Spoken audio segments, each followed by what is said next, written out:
राजा त्रिशंक की कथा। सूत जी कहते, तदनंतर त्रिशंक ने निश्चय किया कि इस समय त्रिलोकी विश्वामित्र मुनि छोड़कर कोई दूसरा ऐसा नहीं है जो मुझे इस भयंकर दुख से बचाए।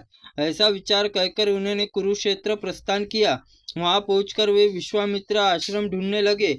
इतने दूर में ही काले धुएं की पुंज दिखाई दी और जल स्पर्श करके आती हुई शीतल वायु ने उनकी सारी थकावट दूर कर दी। इससे जलाशय आश्रम अनुमान करके वे जल्दी जल्दी चलने लगे। थोड़ी देर नदी तट पर उन्हें मनोहर आश्रम दृष्टिगोचर हुआ और सब ओर से फूले फले वृक्षों से घिरा हुआ वहां नेवले, सर्पों, उल्लू, कौवे, बिलाव, चूहों के व्याघ्र, नाना प्रकार के मृगों के साथ खेल रहे थे। उस आश्रम पर पहुंचकर त्रिशंक ने तपस्या निधान विश्वामित्र मुनि को देखा। उनका दर्शन करके दूर खड़े होकर नाम परिचय देते हुए उन्होंने मुनि को साष्टांग प्रणाम किया और कहा, विप्र, और मुझे शाप से छूटने के लिए संपूर्ण जगत में मित्र महर्षि विश्वामित्र शरण में आया हूँ। विश्वामित्र जी बोले, नपुश्रेष्ठ, तुमने जो वशिष्ठ जी के यजमान को वशिष्ठ अथवा उनके पुत्रों को ही तुम्हारा यज्ञ कराना चाहिए, फिर उन्होंने तुम्हें शाप क्यों दिया? तुमने उनका क्या अपराध किया? त्रिशंक ने कहा, मैंने वशिष्ठ जी को ऐसा यज्ञ कराने के लिए प्रार्थना की जिसके द्वारा मेरा शरीर स्वर्ग जाना हो सके।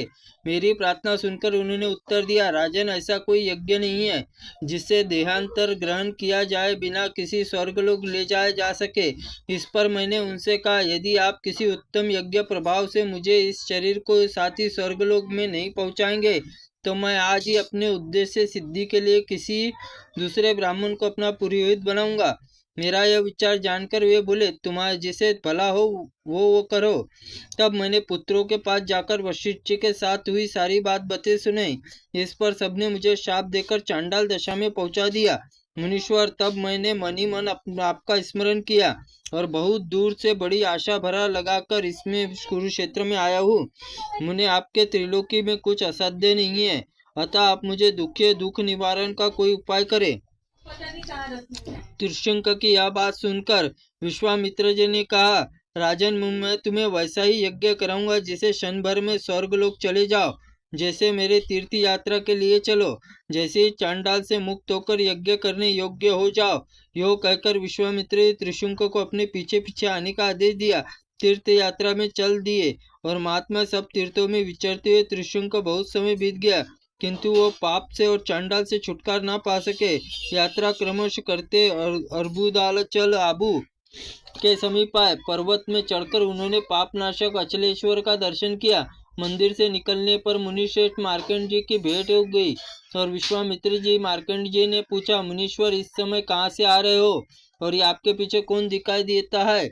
विश्वामित्र जी ने, मुने, राजा के श्रेष्ठ त्रिशंक है। वशिष्ठ पुत्रों ने क्रोध के से चांडाल दशा पहुंचा दिया।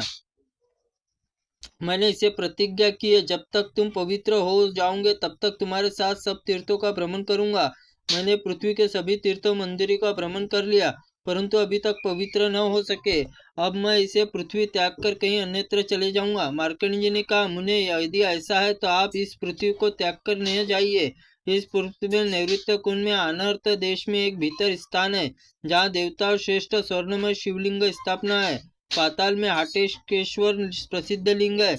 उसी नाम पर शिवलिंग को लोग हाटकेश्वर कहते हैं। द्विजय श्रेष्ठ, वहीं पाताल गंगा जल है, रसातल में प्रकट हुआ। उसी में यत्न पूर्वक पाताल प्रवेश करे। श्रद्धा पूर्वक आप लोग पाताल गंगा में जल में स्नान करके तत्पश्चात त्रिशंक का हाटकेश्वर दर्शन करके चंडाल तत्व से मुक्त और शुद्ध हो जाएंगे।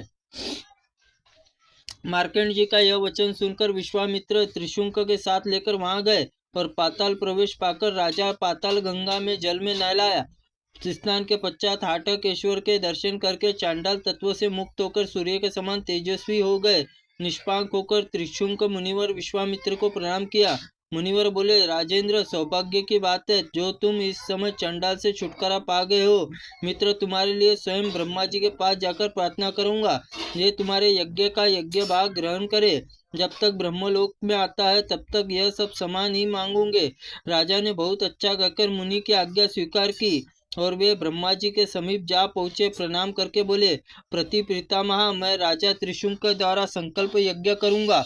वे मनुष्य शरीर आप लोगों में जा सकेंगे, अतः आप ही शिव और विष्णु सब देवताओं के साथ यज्ञ मंडप पधारे। ब्रह्मा जी ने कहा, ब्राह्मण देहांतर ग्रहण करने के लिए बिना केवल यज्ञ कर्म स्वर्ग प्राप्ति नहीं हो सकती। सब देवताओं के मुख अग्नि है। वेदोक्त विधि से भली भांति आहुति देने पर हम सब लोग यज्ञ का भाग ग्रहण करेंगे।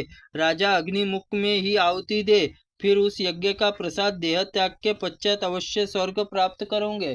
त्रुटिपूर्ण वाक्य के लिए भगवंत आप हमें क्षमा करें। ओम नमः शिवाय नमः। ओम स्कंद पुराणाय नमः।